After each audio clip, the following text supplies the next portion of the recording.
ಎಲ್ಲರಿಗೂ ನಮಸ್ಕಾರ. Welcome to Shri official YouTube channel.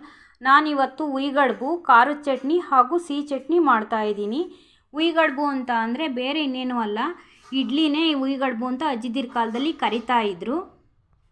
ಉಯಿಗಡುಬು ಮಾಡೋದು ತುಂಬಾ ಸುಲಭ. ಹೇಗೆ ಮಾಡೋದು ಅಂತ ನೋಡ್ಕೊಳ್ಳೋಣ. ನಾನಿಲ್ಲಿ 2 ಗ್ಲಾಸ್ ಅಕ್ಕಿನ 4 ಅವರ್ ನೆನೆಸಿ ತೊಳೆದಿಟ್ಕೊಂಡಿದ್ದೀನಿ. ಮತ್ತು ಅರ್ಧ ಗ್ಲಾಸ್ ಅವಲಕ್ಕಿ ಹಾಗೂ 1/4 ಗ್ಲಾಸ್ ಸಬ್ಬಕ್ಕಿನ ತಿರ್ಗಾ ಅದನ್ನು 4 ಅವರ್ ನೆನೆಸಿ ತೊಳೆದಿಟ್ಕೊಂಡಿದ್ದೀನಿ. ಅರ್ಧ ಗ್ಲಾಸ್ ಉದ್ದಿನಬೇಳೆನ ತೊಳೆದು ನೆನೆಸಿಟ್ಕೊಂಡಿದ್ದೀನಿ.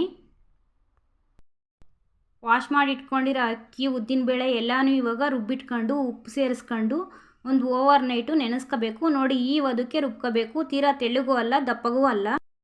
ನೋಡಿ, ಇಡ್ಲಿ ಹಿಟ್ಟು ಚೆನ್ನಾಗಿ ಉಬ್ಬಿ ಬಂದಿದೆ. ಇವಾಗ ಒಂದು ಇಡ್ಲಿ ಪಾತ್ರೆನ ನಾನು ಸ್ಟವ್ ಮೇಲೆ ಇಟ್ಟು ನೀರು ಹಾಕಿ ಮಳ್ಳಕ್ಕೆ ಇಟ್ಕೊಂಡಿದ್ದೆ. ಇವಾಗ ಒಂದು ದೊಡ್ಡ ತಟ್ಟೆ ಇಟ್ಟು ಇಡ್ಲಿ ಪಾತ್ರೆ ಒಳಗಡೆ ಇಡ್ಲಿ ಹಿಟ್ಟು ಬಿಡೋದಕ್ಕಿಂತ ಮುಂಚೆನೇ ಚೆನ್ನಾಗಿ ಎಣ್ಣೆ ಹಾಕಿ ಹರಡ್ಕೋಬೇಕು.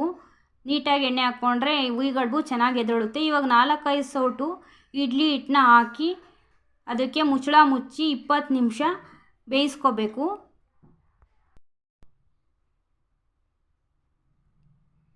ಇವಾಗ ಇಡ್ಲಿ ಎದ್ದಿದೆ ಅಂತ ಚೆಕ್ ಮಾಡೋದಕ್ಕೆ ನಾವು ಕೈಗೆ ನೀರು ಎತ್ಕೊಂಡು ಇಡ್ಲಿನ ಮುಟ್ಟಿದ್ರೆ ಇಡ್ಲಿ ಅಂಟಲಿಲ್ಲ ಅಂದರೆ ಇಡ್ಲಿ ಎದ್ದಿದೆ ಅಂತ.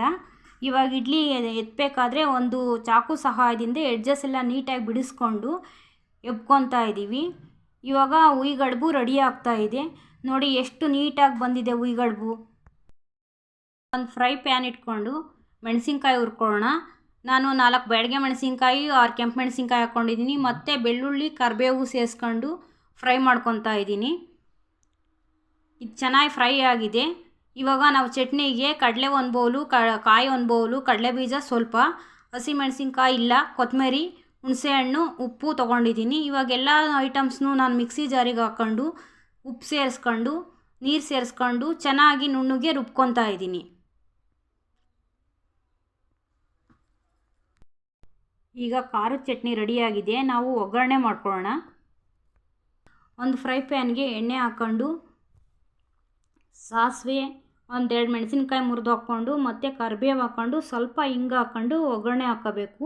ಹಿಂಗೆ ಸೇರಿಸ್ಕೊಂಡ್ರೆ ತುಂಬಾ ಚೆನ್ನಾಗಿರುತ್ತೆ ಚಟ್ನಿ. ಮತ್ತು ಚಟ್ನಿ ಒಂದು ಮಧ್ಯಾಹ್ನ ಆದ್ರೂ ಕೆಡೋದಿಲ್ಲ, ಟೇಸ್ಟೂ ತುಂಬಾ ಚೆನ್ನಾಗಿರುತ್ತೆ.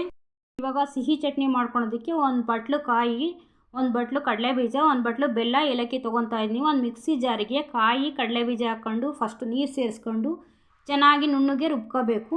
ಆಮೇಲೆ ಬೆಲ್ಲ ಸೇರಿಸ್ಕೊಂಡು ಏಲಕ್ಕಿ ಸೇರಿಸ್ಕೊಂಡು ರುಬ್ಕೋಬೇಕು. ಮುಂಚೆನೇ ಬೆಲ್ಲ ಸೇರಿಸ್ಕೊಂಡ್ರೆ ನುಣ್ಣಗಾಗಲ್ಲ ಅದು. ಇವಾಗ ಸಿಹಿ ಚಟ್ನಿ ರೆಡಿಯಾಗಿದೆ. ಅಪರೂಪಕ್ಕೊಂದ್ಸಲ ಇಡ್ಲಿ ಜೊತೆಗೆ ಸಿಹಿ ಚಟ್ನಿ ಮಾಡಿಕೊಂಡ್ರೆ ತಿನ್ನೋಕೆ ತುಂಬ ಚೆನ್ನಾಗಿರುತ್ತೆ. ಉಯಿಗಡುಬುಗೆ ಸಿಹಿ ಚಟ್ನಿ ಮತ್ತು ಖಾರದ ಚಟ್ನಿ ಸೇರಿಸ್ಕೊಂಡು ತಿಂತಾ ಇದ್ದರೆ ಅದ್ರ ಮಜನೇ ಬೇರೆ. ಆಹಾ, ಏನು ರುಚಿ ಅಂತ ಅಂತೀರಾ. ನೀವು ಒಮ್ಮೆ ಟ್ರೈ ಮಾಡಿ, ಹೇಗೆ ಬಂದಿದೆ ಅಂತ ಕಮೆಂಟ್ ಮಾಡಿ, ಲೈಕ್ ಮಾಡಿ, ಶೇರ್ ಮಾಡಿ, ನಮ್ಮ ಚಾನಲ್ಗೆ ಸಬ್ಸ್ಕ್ರೈಬ್ ಆಗಿ. ಧನ್ಯವಾದಗಳು.